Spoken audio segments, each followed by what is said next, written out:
Bonjour, je suis Francis Mitati. J'aide les entreprises à être en règle sur le plan juridique et fiscal tout en prenant moins d'engagement grâce à la méthode entreprise sans souci.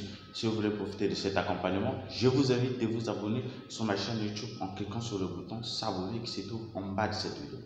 Dans cette vidéo, je vais vous parler de la démission sans préavis. Alors, il existe une démission sans préavis.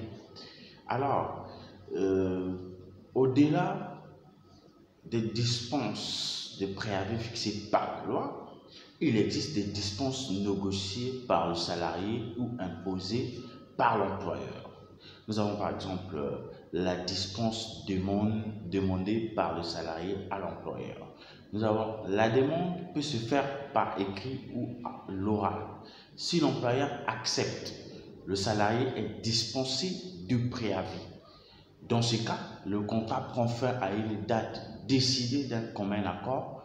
L'employeur n'est pas tenu de verser au salarié l'indemnité compensatrice de préavis.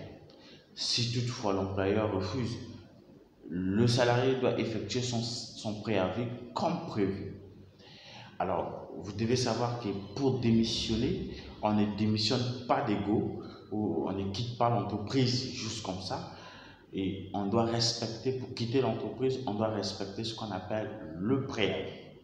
Alors, ici, je vous ai montré la dispense de demander un préavis par écrit.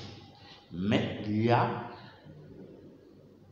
a la démission sans préavis. Nous allons voir la démission sans préavis. Alors, la dispense imposée par l'employeur au salarié. L'employeur peut imposer au salarié de ne pas effectuer son préavis. Alors, le salarié perçoit les avantages qu'il aura touchés si son contrat avait été effectué à la fin du préavis. Et il perçoit également l'indemnité compensatrice de préavis. Alors, la démission sans préavis, quelles conséquences? Il y a des conséquences lorsqu'il y a une démission sans préavis. Nous avons par exemple, lorsque le salarié est dispensé de préavis, la démission sans préavis n'est pas considérée comme une faute. Lorsque le salarié n'est pas dispensé de préavis, le salarié ne percevra pas d'indemnité compensatrice de préavis.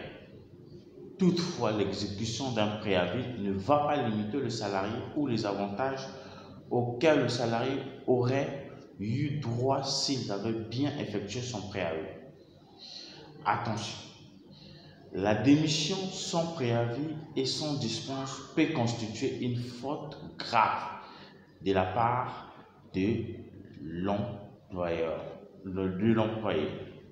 S'il parvient à prouver qu'elle a causé un dommage à l'entreprise, l'employeur pourra exiger des dommages-intérêts représentant une indemnité de rupture de la part du salarié. Alors, je vous réserve la suite dans la méthode entreprise sans souci. Si vous voulez savoir plus, posez-moi des questions dans la description de cette vidéo ou soit m'appeler par mail ou bien par mes coordonnées téléphoniques. Je vous invite à cliquer dans la description de cette vidéo pour regarder votre formation de comment licencier un salarié sur un CDI sans risque et comment espérer les indemnités en cas d'un licenciement abusif. Merci.